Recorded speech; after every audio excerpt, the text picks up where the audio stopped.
আসসালামু আলাইকুম। মাংসের কাবাব তো অনেক খেয়েছেন, এবার ট্রাই করে দেখুন কাঁচা কলার কাবাব। স্বাদে কিন্তু মাংসের কাবাবের চেয়েও কোনো অংশে কম না, খেতে খুবই মজা। আর আজকের রেসিপিটি যদি আপনাদের ভালো লাগে তাহলে আমার চ্যানেলটি সাবস্ক্রাইব করে পাশে থাকার অনুরোধ করছি। আর যদি ফেসবুক পেজ থেকে দেখে থাকেন তাহলে লাইক ফলো দিয়ে পাশে থাকবেন। এটাকে আবার কাঁচা কলার কাটলেটও বলা যেতে পারে। চলুন তাহলে আমরা বানিয়ে ফেলি কাঁচা কলার কাবাব। এখানে আমি ছোট ছোট 5টি কলা ও 3টি আলু ভালোভাবে সিদ্ধ করে উপরের ছিলকা পরিষ্কার করে নিয়েছি।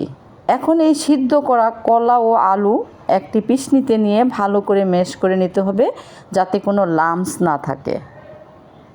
এরপর এর মধ্যে দিব চিলি ফ্লেক্স, কাঁচা পেঁয়াজ ও বেশ খানিক পেঁয়াজ বেরেস্তা, কাঁচামরিচ কুচি, ধনিয়া পাতা কুচি, ধনিয়া পাউডার, স্বাদ মতো লবণ দিয়ে ভালোভাবে মেখে নিব। এরপর এর আঠালো ভাব দূর করার জন্য এর মধ্যে দিয়ে দিব ব্রেড ক্রাম্ব দিয়ে ভালোভাবে মেখে নিব।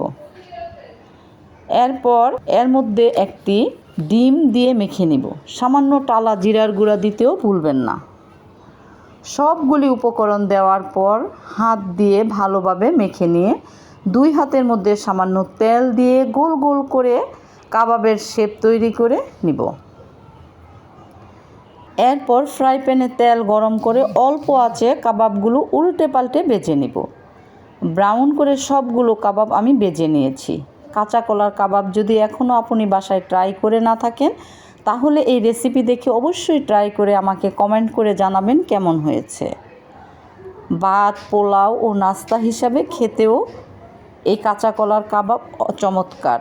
ইনশাল্লাহ আবার হাজির হব নতুন কোনো রেসিপি নিয়ে। সবাই ভালো থাকবেন, আমার জন্য দোয়া করবেন। আল্লাহ হাফেজ।